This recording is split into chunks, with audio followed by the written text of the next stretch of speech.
If you're a pediatrician and you wanted to keep yourself safe, you would do anything in your power to keep a sick infant alive until they were at least a month old. And that included heroic measures such as blood transfusions, whether there was medical necessity to do that or not. And while at first sight it may seem like, what's wrong with doing heroic efforts to save infants? After all, it's a good thing. Well, it is and it's not, because you ended up with hundreds of innocent kids getting infected with HIV as a consequence of these heroic measures that really didn't have any proven medical necessity or benefit.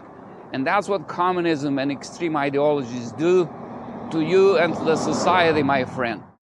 Let's talk about communism today on day 15 of 77 of my Cycling to Work challenge. Looks like the stories about my life in communism struck a chord with some of you, and I'm going to post more on this topic, as there is a concern here in the US and in the Western world that extreme left ideology is taking root, and I agree to a good extent. I also hurry to add that any extreme, whether it's left or right, is dangerous, but my experience growing up in Romania has to do with communism. And the story, it's a very sad story that illustrates the absurdity of a one-party dictatorial system where every layer of society is literally scared into doing things to please the leadership and to play into their narrative that everything is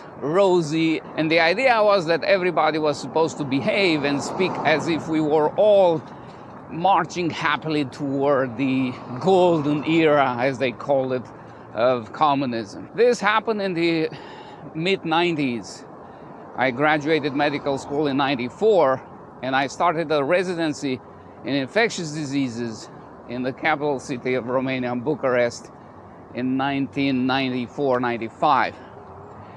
And part of that residency, because I was doing infectious diseases, involved rotations, fairly lengthy rotations, at the two infectious disease hospitals in the capital city, Colentina and Victor Babeș. And you may wonder, why did they need two infectious disease hospitals? Well, partly because hepatitis B and C were endemic, but also Delta, hepatitis A, and there was a lot of infectious disease burden. And at that time, the HIV infection was also causing a lot of damage in the population. And it so happened that during the last 5+ years of communism, pediatricians were so scared of losing an infant, and they would define infant somebody who was between 0 and 1 month of age. So that first month of life was crucial, because if a pediatrician would lose a child during that first month of life,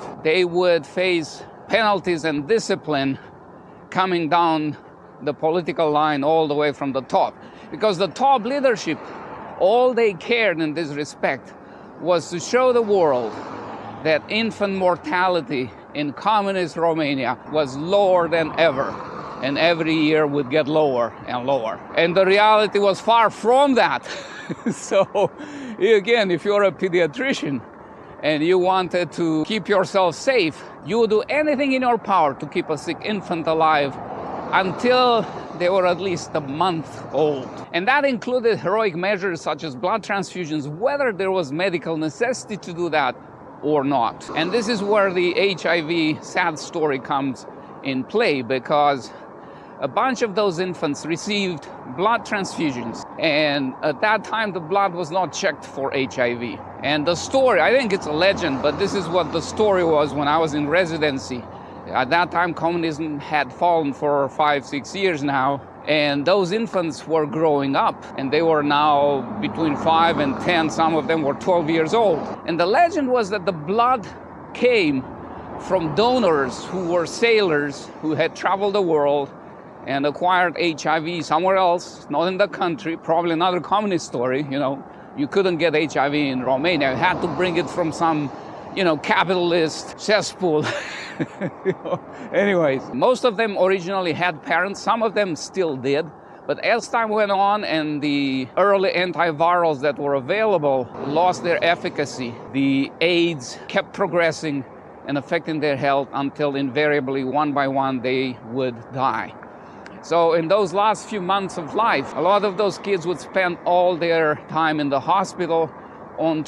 Each hospital had a building built with Italian and other Western world after communism fell, where they lived, where they ate, and they were cared for by doctors and us residents when we rotate there. They were amazing kids. I told you before, some of them looked like they were 6-year-old even though they were 12. They had stunted growth. They had infections on their skin, inside their bodies. They had meningitis.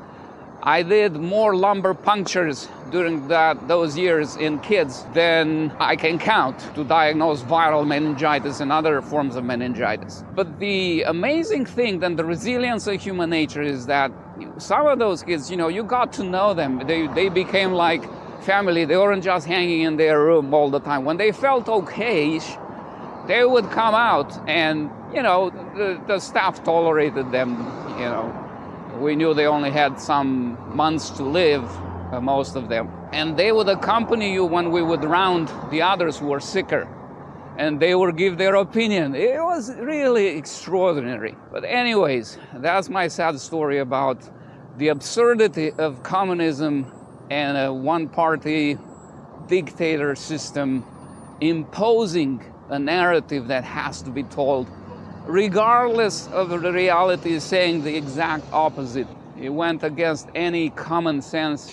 It went against the judgment of those doctors and people. And while at first sight it may seem like, what's wrong with doing heroic efforts to save infants? After all, it's a good thing. Well, it is and it's not, because you ended up with hundreds of innocent kids getting infected with HIV as a consequence of these heroic measures that really didn't have any proven medical necessity or benefit. And that's what communism and extreme ideologies do to you and to the society, my friend.